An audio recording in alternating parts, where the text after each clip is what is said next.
우리가 오늘날 읽고 있는 성경은 총 69권이죠. 근데 원래는 5경만이 성경이었습니다. 초기에. 그래서 5경은 창세기, 출애굽기, 레위기, 민수기, 신명기. 근데 우리가 이제 그 5경을 원래는 5권의 책이 아니고 한 권의 책이었습니다. 그죠? 옛날에는 책이 인덱스 책이 아니고 두루마리죠. 하나의 큰 두루마리. 그래서 5경이라고 하지 않고 원래 토라 그랬습니다.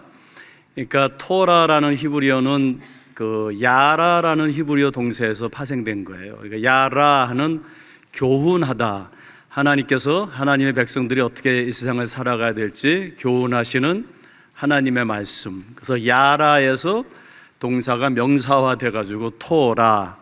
하나의 두루마리인데 이제 예루살렘 성전이 파괴되고 디아스포라가 되고 그런 여러 가지 이유 때문에 기원전 5세기에 5, 6세기에 이 성전에서 이 토라 두루마리를 보관해야 되는데 할 수 없으니까, 그죠? 그것을 5 두루마리로 쪼갠 겁니다, 그죠? 그래서 첫 번째 두루마리를 창세기, 두 번째 두루마리가 출애굽기, 레위기, 민수기, 신명기. 그러니까 여러분들 책을 읽을 때 중간에 몇 페이지 읽고선 책을 읽었다고 하면은 모든 문맥이나 컨텍스트나 배경을 다 무시한 거죠. 그러니까 우리가 민수기를 읽는다, 이건 말이 안 돼요. 사실은 토라를 읽어야지만 민수기를 이해할 수 있어요. 그래서 제가 오늘 오면서 70분을 주신다고 그래가지고 저희 학교에서는 민수기 강의를 16주 동안 40시간을 해도 모자르는데 그래서 한번 해보겠어요. 창세기부터 출애굽기, 레위기, 신명기가 하나의 토라다 이렇게 생각하시면 되고요. 모든 나머지 성경, 구약의 예언서나 선지서, 시가서, 역사서, 또 특별히 바울서신, 이 모든 나머지 성경이 이 토라의 기본적 신학을 기본 틀로 하나의 플랫폼으로 기록되어 있어요. 그래서 여러분께서 이 토라를 잘 공부하시면은 나머지 성경을 다 이해할 수 있어요. 요한계시록까지. 자, 그래서 오늘 한번 시도를 해보겠는데요. 시간이 짧아서 어디에 초점을 두어야 될까 고민을 많이 했어요. 먼저요, 하나님께서 우리를 어떠한 존재로 창조하셨는가, 거기서부터 한번 출발해 보겠습니다. 여러분들, 사람이 어떻게 살면 제일 행복할까요? 굉장히 어려운 질문 같죠? 예, 답은 간단합니다. 사람처럼 살면 돼요. 그죠? 그래서 사람이 사람처럼 산다라는 것은 하나님께서 우리 사람을 어떤 존재로 창조하셨는가, 우리가 거기서부터 우리가 한번 출발해 보겠어요. 창세기 1장 2절에 보면은 하나님께서 우주 만물을 창조하시는데 초기 상태를 3 단어로 요약하고 있어요. 거기 보면은 혼돈하고, 그죠? 거기 토후 히브리어로요. 그 다음에 공허하고, 보후, 그 다음에 흑암이라는 3 단어가 나와요.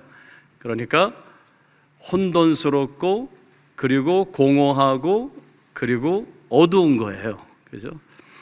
예레미야서에 가보면 하나님께서 그 타락한 그 이스라엘 백성의 그 영적 상태를 이 3 단어로 딱 지적하세요.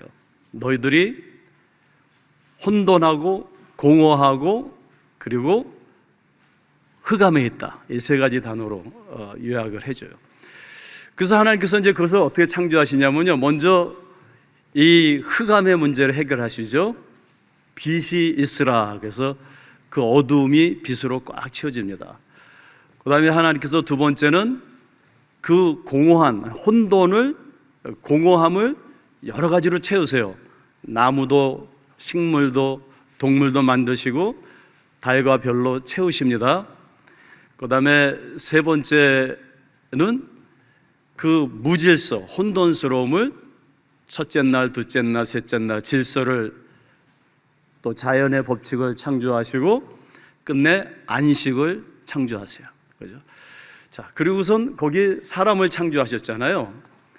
그러니까 하나님이 창조하신 이 인간에게는요, 둘 중에 하나예요. 사람답게 산다라는 것은 우리 안에 우리 삶에 빛이 있다라는 것이고요, 우리 안에 채움이 있다라는 것이고요, 우리 안에 질서가, 안식이 있다라는 것이에요. 근데 이 세 가지의 그 원천이 어디냐? 바로 하나님이세요. 그래서 하나님께서 우리 2장 7절에 보면요, 이제 사람을 지으시고 생기를 넣으시니, 여기서 생기라는 것, 생명이라는 것, 네페시 하야, 생명, 하야라는 건 생명이고 네페시는 우리가 영혼이라고 할 수 있게, 하나님의 영을 우리 안에 부어주셨다. 그 안에, 그러므로 우리는 하나님의 형상대로 이제 지음을 받았는데요, 우리에게 세 가지가 있는 것이에요. 하나님 뭔가 채워주시는 게 있고, 그죠? 어둠을 밝혀주시는 게 있고, 우리의 혼란을 안식으로 이끌어주시는 게 있는 거예요. 그 원천이 하나님이에요. 자, 이거 좀 쉽게 얘기하면요, 우리를 어떤 존재로 창조하셨느냐? 하나님을 예배하는 존재로 창조하셨다. 하나님을 예배하는, 그죠? 하나님을 예배한다라는 게 우리가 좀 쉬운 말로 하자면, 우리 운전하다가 가솔린이 떨어지면 가서 주유하죠, 주유. 우리가 하나님께 나아가 예배할 때 하나님께서 주유가 아니라 생유를 해주시는 거죠. 생명의 원천이신데 그것이 바로 그 세 가지의 요소를 가지고 있음을 우리가 볼 수 있어요. 타락한 인간은 하나님을 떠나면 어떻게 될까요? 아무리 채울래도 돈으로, 권력으로, 우리가 쾌락으로 아무리 채워도 안 채워져요. 아무리 전깃불을 우리가 발명해서 이렇게 24시간 비추고 있어도 뭔가 우리 마음 한구석이 항상 어두워요. 우리가 과학을 발전시켜서 굉장히 객관적이고 합리적인 인식론을 우리가 발전을 시켜도 우리가 왜 존재해야 되는지, 왜 살아야 되는지, 어디로 가야 되는지, 어떻게 살아야 되는지 혼란스러워요. 그죠? 그러므로 절대 하나님을 예배하지 않을 때 우리가 그 세 가지를 채울 수가 없다라는 게 성경에서 우리가 가르쳐 주는 것이죠. 자, 그 데비 포스터 월러스라는 분 몇 년 전에 자살을 했는데, 이분은 서구에서 젊은이들이 엄청난 영향을 주었던 무신론자죠. 근데 이분이 하던 얘기가 있어요. 본인이 무신론자들인데요, 어떤 대학교 졸업식에 가서 이렇게 얘기했어요. We are all worshippers. 우리는 모두 예배하는 자다, 이렇게 얘기를 했어요. 그렇죠? 이게 무엇을 의미하냐면요, 우리 인간은 본능에 하나님을 예배하지 아니하면은 다른 것을 예배할 수밖에 없어요. 그렇죠? 그러니까 we are all worshippers. 우리는 다 예배하는 자다. 슈르더가 인간의 행동과 행위 분석을 하면서 사람들이 움직이는, 사람을 움직이게 하고 행동하게 하는 그 원동력이 있는데, 그것은 쾌락과 나를 인정해주는 시선과 그 다음에 보상이다 그랬어요.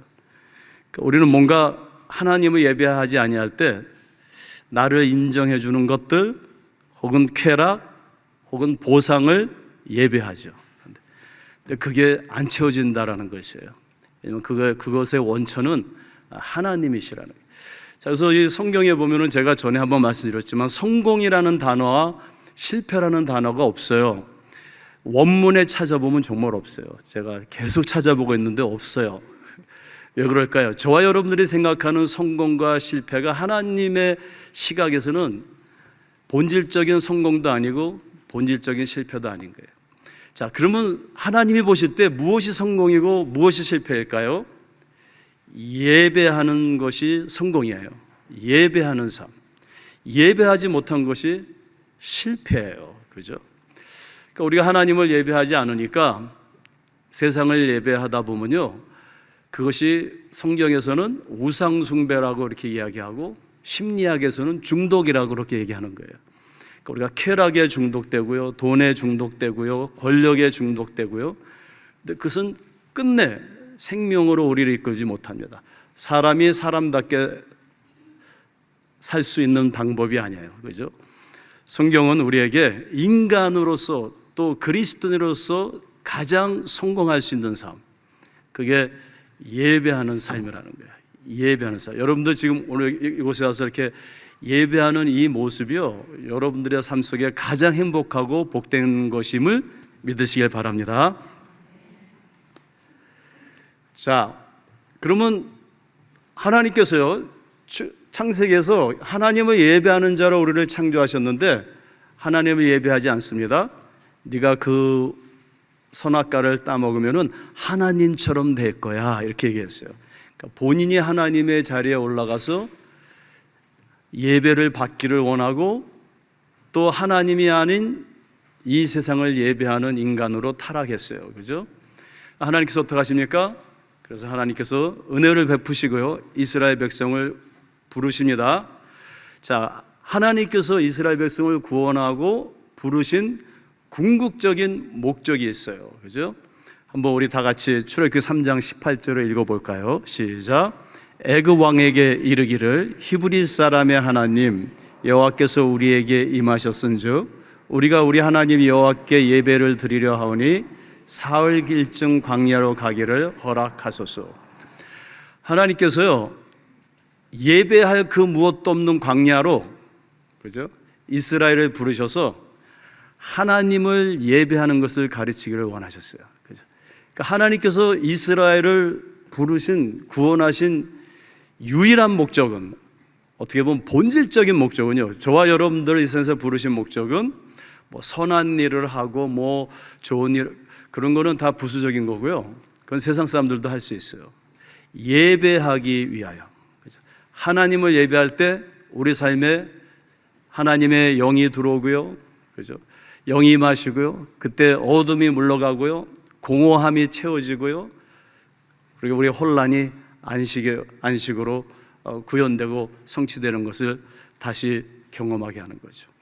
그러니까 세상 사람들은 하나님을 예배하지 아니하니까요, 다른 것들을 예배하고, 선진국의 공통점이 무엇입니까? 우리 한국도 그렇고 점점 유럽이나 미국 다 마약이에요, 마약. 그죠? 제가 최근에 한 몇 달 미국에 가 있는 동안 한 20년 전보다 이제는 뭐 마리화나 이런 모든 마약을 다 합법화시켜서 가게에서 팔아요. 길에서 막 냄새가 나고요. 티네이저들이, 청소년들이 그냥 마약 그냥 누구나 이렇게 하고요. 정말 심각해졌어요, 세상에. 그게 뭡니까? 하나님을 예배하지 않는 모습이에요. 그죠? 자, 출애굽기에 보면요, 자그마치 11번이나 내가 너희를 부른 것은 예배하기 위함이라 사흘길을 3일길을 가서 광야에서 예배하라 그래요.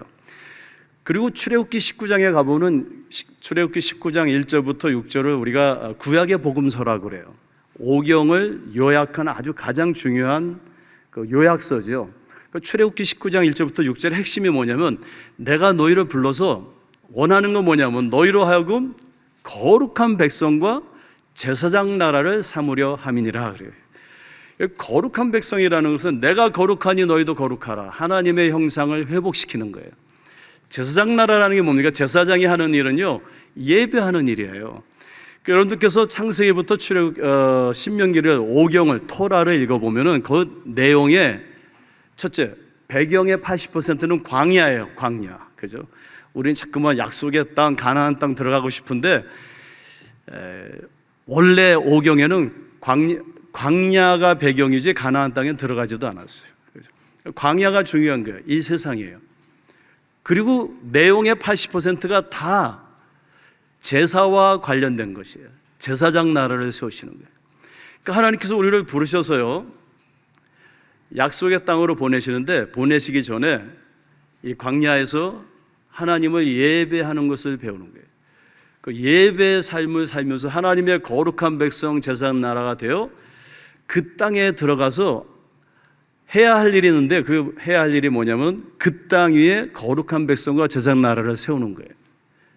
그래서 열방을 하나님께로 중보하는, 무엇을 통해서요? 예배와 예배의 삶을 통해서. 그러니까 땅이 있고요, 그 땅 위에 거룩한 백성과 제사장 나라가 있어요. 근데 우리는 거룩한 백성과 제사장 나라의 관심보다는 땅에 더 관심이 있죠. 그래서 땅을 팔아서 천국을 사라, 성경은 그렇게 써 있는데 천국을 팔아서 땅을 사요, 우리는. 이게 지금 성경을 우리가 좀 잘못 읽고 있는 거죠. 그죠? 제사장 나라와 거룩한 백성이에요.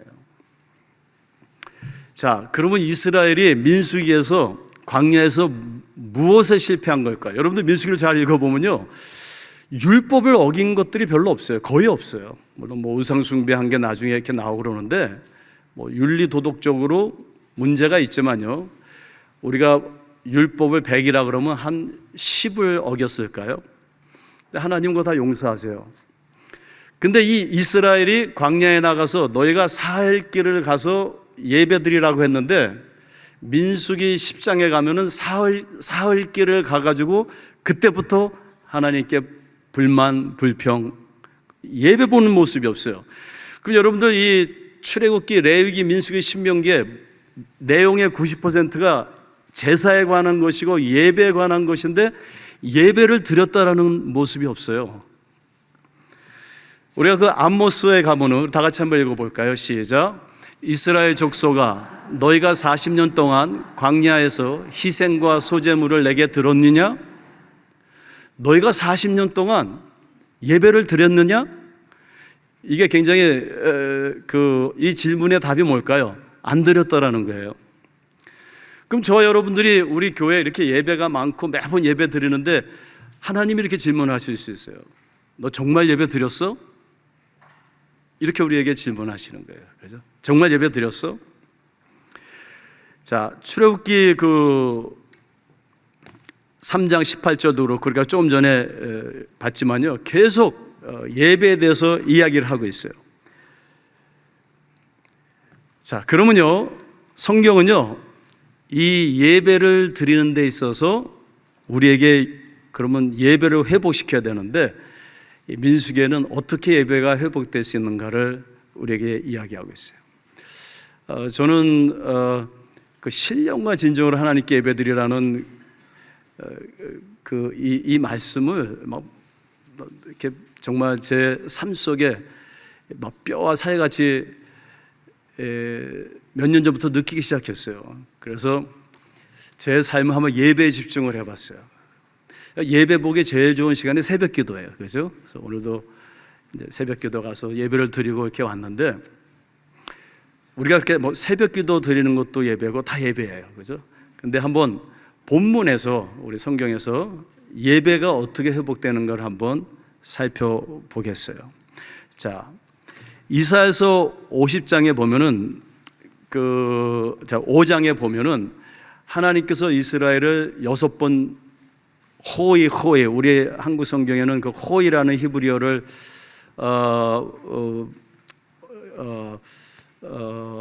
뭐 저주가 있으리라 뭐 이런 식으로 이렇게 번역을 했는데 사실 히브리어의 호이라는 건요 장례식 때 애곡하는 거예요. 호이 우리는 아이고 그러죠.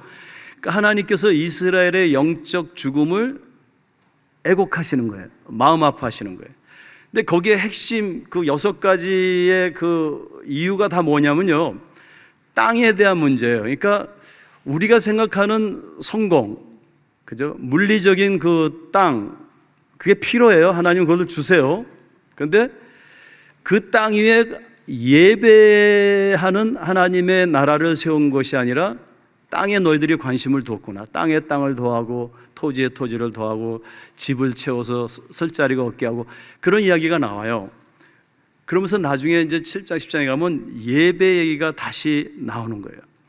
근데 이스라엘 사람들이요, 이 광야에 가가지고 출애굽기 32장 또 민수기 10장 33절 뭐 11장 3절에 보면은 예배를 드리지 않고 오히려 금송아지를 만들어서요 애굽에서 잘 먹고 잘 살았던 그때를 그리워하면서 우상 숭배를 하는 것을 볼 수 있어요.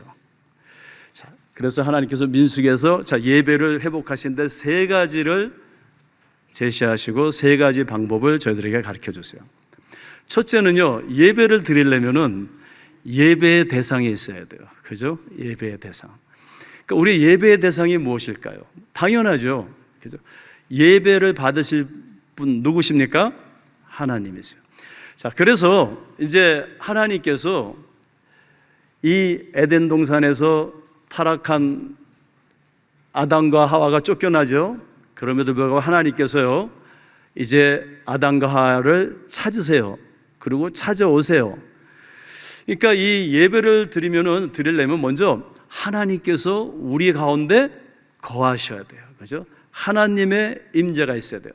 여러분들이 창세기, 출애굽기, 레위기, 신명기를 잘 읽어보면요, 고든 웨남이라는 구약학자가 오경의 주요 주제는 하나님의 성육신 하심이다. Incarnation of God. 하나님의 임재다 그랬어요.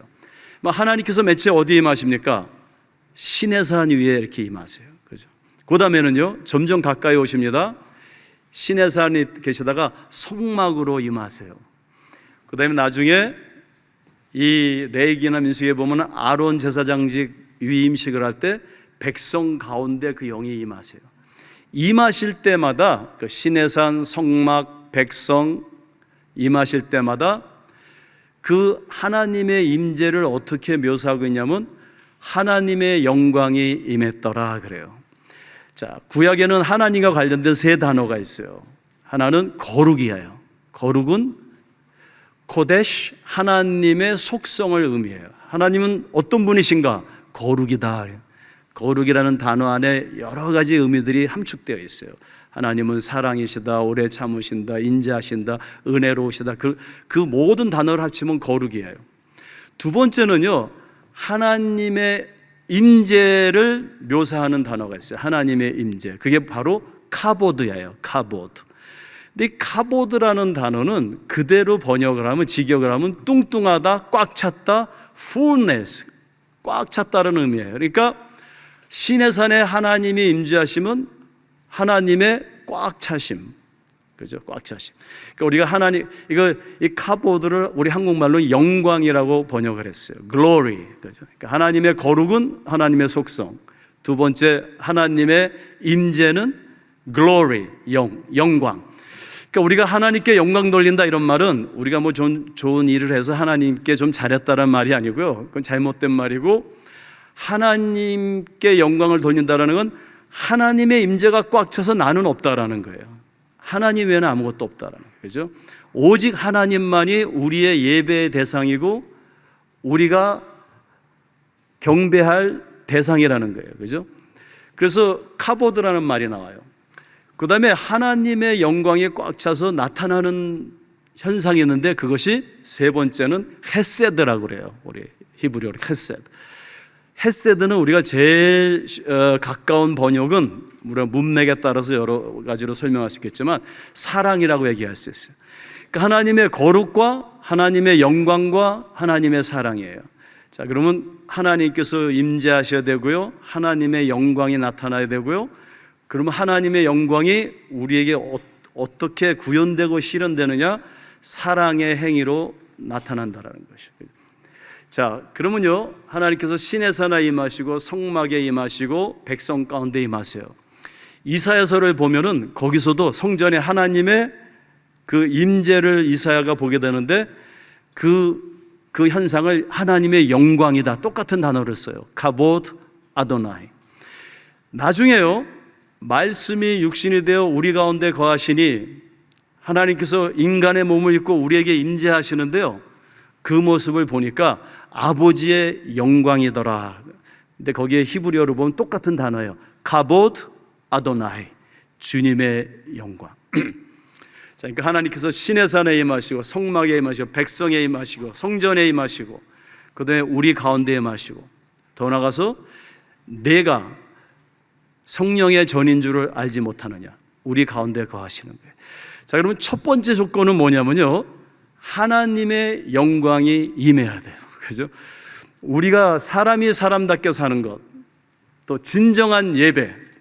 지금 미국 에스버리 대학에서 야단이죠. 학생들이 채플 시간 때 그냥 예배 끝나고 기도하기 시작했는데 벌써 30일, 20일이 넘었죠. 30일째. 성령이 그 안에 임하시고 24시간 지금 30일, 거의 30일째를 전 세계에서 사람들이 모여서 그래서 예배 드리고 있어요. 그러니까 예배의 가장 기본적인 조건은 뭐냐면 하나님의 영광이 충만해야 돼요. 그죠? 하나님의 영광이 충만해야 돼요. 자, 그럼 민수기는요, 무엇을 우리에게 가르쳤냐면요, 하나님의 영광이 임하기 위해서는 조건이 하나 있어요.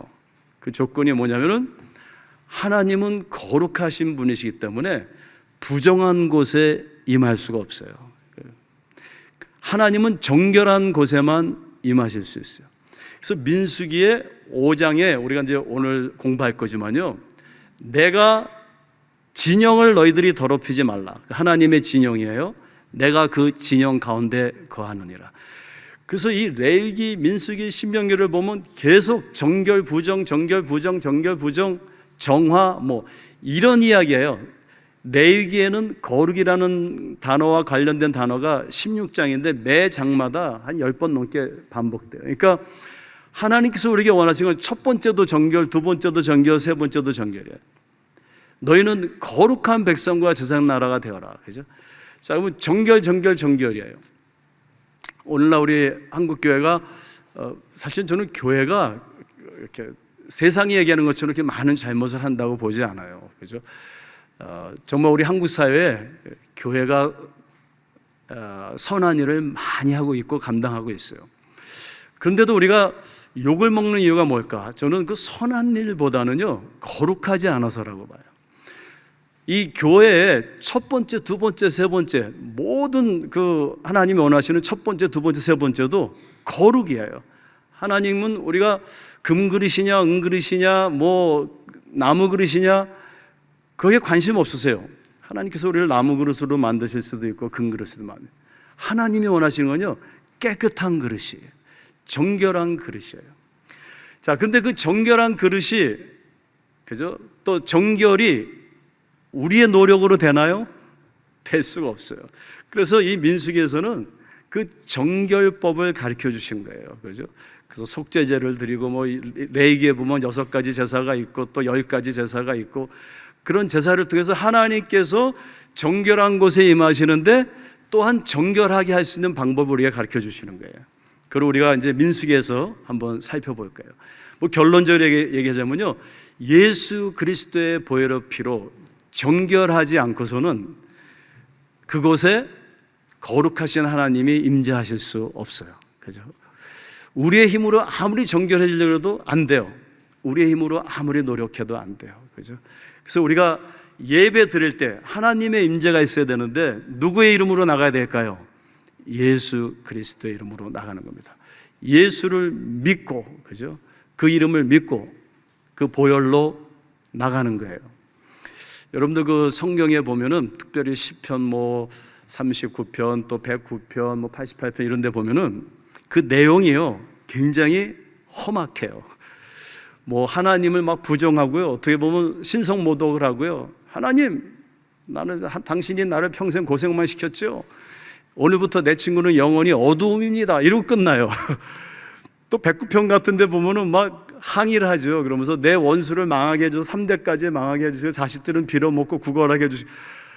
아니, 그런 말씀이 좀 성경에 없었으면 좋잖아요. 그죠? 근데 하나님께서 왜 그 성경 말씀에 거기다 넣으셨을까요? 그런 것들을요. 욥기를 읽어보세요. 욥이요, 뭐 불만 불평하고 하나님한테 항의하고 자기 낱날을 저주하고 왜 나를 낳게 했냐고 막 하나님한테 따지고 그래요. 그럼에도 불구하고 그런 것들이 성경에 왜 하나님께서 그걸 여기다 쓰게 하셨을까요? 다윗 보세요. 그냥 첩이 얼마나 많은지 솔로몬은 자그마치 1000명이에요. 저는 한 명 모시기도 힘든데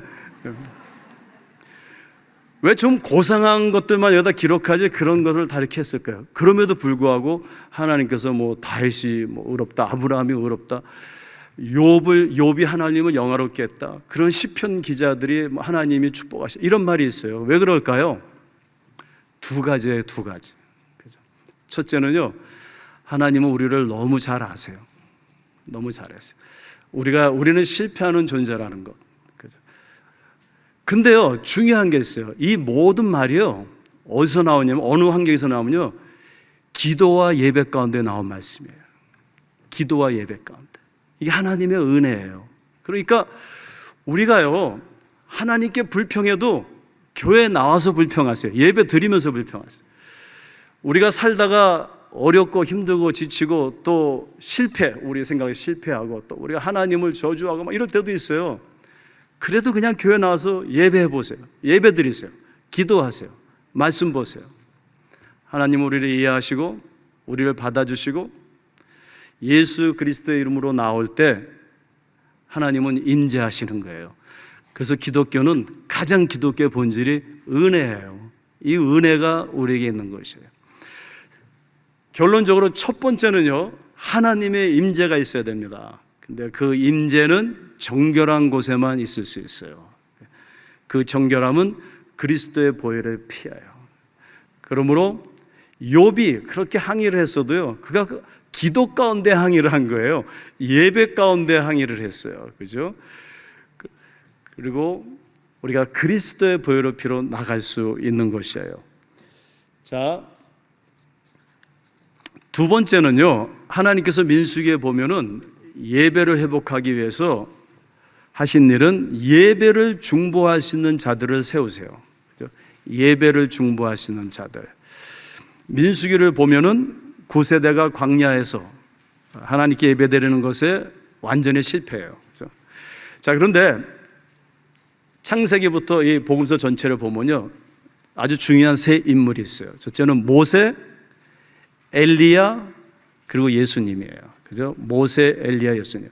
이 세 분이 왜 이렇게 유명하시죠? 변화산에, 그죠?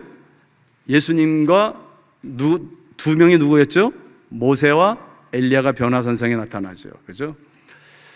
아마 모세가 그랬던 것 같아요. 하나님, 제가 광야에서 40년을 지내고 가나안을 못 가봤는데 좀 가게 해주세요. 그러니까 그래, 갔다 와. 그래가지고 아마 모세가 오신 것 같아요. 그죠? 또 엘리야도. 근데 사실 이 세 분은 공통점이 있어요. 첫 번째는요, 모세는요, 홍해를 갈라요. 하나님께서 모세를 통해서. 그 다음에요, 엘리야를 통해서 요단강을 갈랐어요. 그 다음에 예수님은요, 특별히 그 강의를 걸으세요. 그죠? 뭔가 물하고 관련이 있고 그 물을 가르고 그 물을 극복하는 모습의 세 가지의 공통점이 이 세 분들에게 있어요. 성경에서는요, 고대 근동에서는 이 물과 이 바다를 세상을 대표하는 거로 자주 나타나요. 그래서 요한계시록에 보면은 바다에서 용들이 괴물이 나타나요. 세상을 이야기하는 거예요. 그러니까 이 세 분의 공통점은 무엇이냐면 이 세 분 다 세상을 이기신 분들이에요. 세상을 이기는 분들이에요. 자, 이 모세하고 엘리야가 예수님께서 돌아가신 후에 모세 또 공통점이 있어요. 모세의 후계자가 누구냐면은 여호수아예요. 여호수아도 요단강을 갈라요. 그렇죠? 그 다음에 엘리야가 죽은 다음에 엘리사가 후계자인데 엘리사도 요단강을 갈라요.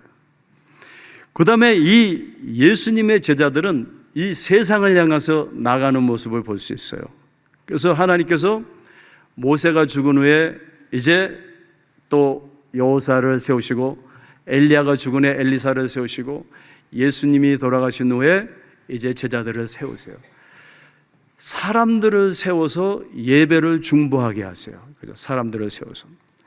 그래서 여기서 우리가 무엇을 생각해야 되냐면요, 저와 여러분들이 우리 교회가 해야 될 중요한 일이 있어요. 그건 뭐냐면은 세상을 이기고 예배를 중보하는 지도자들을 세워야 되는 거예요. 사실 모세보다 여호수아가 더 큰 일을 했어요. 왜요? 끝내 가나안을 정복했어요. 그죠? 엘리사는 엘리야의 2배의 영역을 받았어요. 예수님께서 제자들에게 너희가 나보다 더 큰 일을 할 것이다 그랬어요. 바로 저와 여러분들이 이 예배를 중보할 수 있는, 예배를 섬길 수 있는 지도자들이 되어야 되는 것이에요. 저는 여러분들이 꼭 그러한 분들이 우리 교회뿐만 아니라 우리 대한민국에 그 예배를 중보하고 리드하는 모두가 되시기를 주님의 이름으로 축원드립니다. 세 번째로 마지막으로는요, 예배를 갱신하세요. 그죠? 글이 적어서 안 보이는데요, 그냥 안 보여도 됩니다. 오늘날 우리 한국 교회 예배 많이 드리잖아요. 예배 많이 드리는데 예배를 갱신한다는 건 뭐냐면은 이 민수기에 보면 하나님께서 계속 제사법을 갱신하세요. 갱신하시고.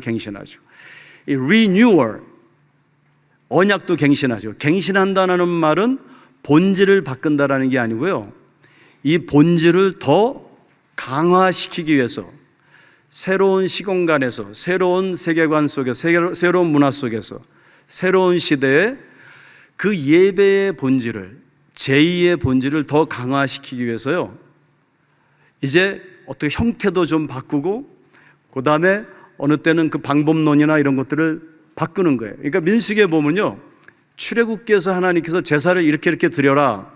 예를 들자면 성막 앞에서 드려라. 근데 너희가 그 땅에 들어가면은 민수기에서는 뭐라고 그러냐면 집 앞에서 드려도 된다. 왜요?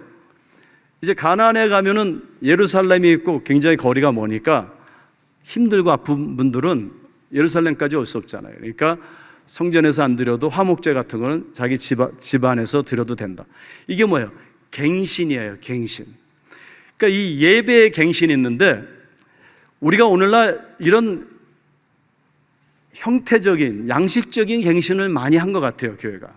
근데 그 갱신의 궁극적인 목적을 우리가 상실하지 않는 거예요. 뭐예요? 그 갱신의 궁극적인 목적은 본질을 강화시키는 거예요. 그죠? 본질. 그 본질이 무엇입니까? 신령과 진정으로 하나님께 예배드리고 그 예배가 우리의 삶의 지평에서 완성되는 거예요. 삶의 예배를 얘기하는 겁니다. 월터 카이저라는 구약학자가 십계명을 분석하는데요. 출애굽기 이제 20장과 신명기 5장에 출애굽기가 나오죠. 근데 그 출애굽기를 잘 이렇게 읽어보면요, 우리는 그냥 율법으로 생각하는데 율법이 아니고요, 법이 아니에요. 예를 들자면 제 십계명이 뭡니까? 마지막 10번 이웃의 것을 탐내지 말라.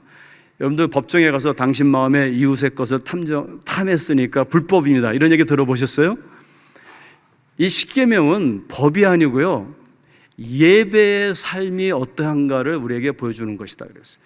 그러니까 출애굽기 전체 문맥에서 보면 예배하도록 부르시고요, 그 다음에 십계명을 주시고요, 신명기에 보면은, 그 다음에 5장에서 십계명 주시고 6장에 가면은 쉐마 이스라엘, 이스라엘아 들으라. 뭐를 들으라는 거예요? 십계명을 들으라는 거예요. 그러니까 이 예배의 삶을 의미하는 겁니다. 그래서 우리가 그 예배가 이 교회 안에서 끝나는 게 아니라 우리의 가정으로, 우리의 삶으로, 그죠? 우리의 어떤 세계관이나 문화나 풍습에 또 우리 일터로 확장시키는, 이것이 참된 예배예요. 자, 근데 민수기에서는요, 그것을 전제하고 이 방식에 대해서 좀 이야기하고 있는데, 먼저 여기 보면 민수기 28장과 레위기 23장이 다 예배에 관한 건데 특별히 절기에 관한 것이에요. 자, 절기는 무엇입니까? 1년에 한 번 지키는 거예요. 그죠? 그래서 예를 들면 6월절, 뭐 77절, 나팔절, 속죄절, 뭐 이런 것들이 쭉 있어요. 장막절. 그런데 이 레위기하고 민수기의 차이점, 공통점이 하나 있는데요. 이 절기, 1년에 한 번 드리는 예배를 이야기할 때 맨 앞부분에 들어가는 말에 안식일에 대해서 언급하고 있어요. 자, 안식일은 절기가 아니에요. 안식일은 일주일에 한 번 드리는 예배예요. 그죠? 그러면 왜 안식일을, 이 절기를 이야기하는데 서문으로 여기 기술했는가? 모든 예배가 안식일의 본질, 안식일의 원리, 안식일의 목적을 따라야 된다는 거예요. 그죠? 안식일. 그 안식이 무엇입니까? 하나님과 나와 이웃과 나와 모든 피조물, 삼위일체론적인 관계죠. 그 관계의 회복을 의미하는 거예요. 그러니까 그 예배의 본질은 무엇이냐면 하나님과 나의 관계가 회복되고요. 하나님이 있어, 뭐 눈에 보여, 한번 보여줘봐. 그랬던 관계가, 하나님과의 관계가 그리스도 안에서 회복되는 것. 그리고 그 종적인 관계뿐만 아니라 나와 이웃과의 관계, 그 나와 이 세상 모든 피조물과의 관계, 이게 하나님의 속성이 삼위일체적인 속성을 가진 것처럼 그 안식도 창세기에 보면은 이 삼위일체론적인 본질을 가지고 있어요. 그래서 우리의 모든 예배가, 예배의 삶이 안식의 본질을 가져야 한다, 이것을 우리에게 이야기하고 있어요. 두 번째 보면요, 민수기에는 레위기와는 달리 이 절기 안에 매일 드리는 예배에 대해서도 기록하고 있어요. 그러니까 예배는 일주일에 한 번, 1년에 한 번만 드리는 것이 아니라 매일 드린다. 그러니까 수시로 예배의 삶을 사는 거예요. 여러분들, 제가 얘기하는 게 아니고 하나님께서 우리에게 약속하시고 보장하십니다. 예배 드리는 삶을 살면 행복할 거예요. 예배의 삶을 드리면 어둠이 물러가요. 예배의 삶을 드리면 혼돈이 안식으로 가요. 공허함이 채워져요. 그죠? 하나님이 약속하시는 거예요. 또 하나는요, 이 예배의 민수기에 보면은 보통 이스라엘 공동체는 공동체 예배가 항상 있었어요. 근데 민수기에서는 하나님께서 개혁을 하시는데 개인의 예배를 말씀하세요. 그래서 여기 민수기를 쭉 읽어보면은 28장에 여호와께서 일러 가라사대 2절에 이스라엘 자손에게 명하여 3절 8절에 매일 예배를 드리라는 것. 그 다음에 쭉 절기가 나오고요. 28장 39절에 가면은 개인의 예배에 대해서 이야기하고 있어요. 여러분들이 공동체 안에서 개인 안에서 매일 예배를 드리는 겁니다. 여러분들 아무쪼록 예배하는 자가 되기를 주님의 이름으로 축원드립니다. 매일 예배 드리세요. 제일 좋은 시간이 언제예요? 새벽 시간이에요. 예배로 시작합니다. 새벽기도 못 나오시면 눈을 뜨고 먼저 예배를 드리세요. 저는 이제 2월 23일부터 사순절이잖아요. 그래서 제가 사순절을 어떻게 하나님께 예배할까 고민하다가 요한복음, 갈라디아서, 에베소서, 빌립보서, 골로새서 5권을 읽으면 41장이에요 총. 제가 요한복음 1장부터 아침에 혼자 한 장씩 읽으면서 40일을 하나님께 예배를 드리고 있어요. 우리가 하나님을 예배할 때 내가 누군지를 알게 되고요, 하나님을 예배할 때 내가 행복한 것이에요. 우리 한국교회에 예배의 회복이 있기를 주님의 이름으로 축원드립니다.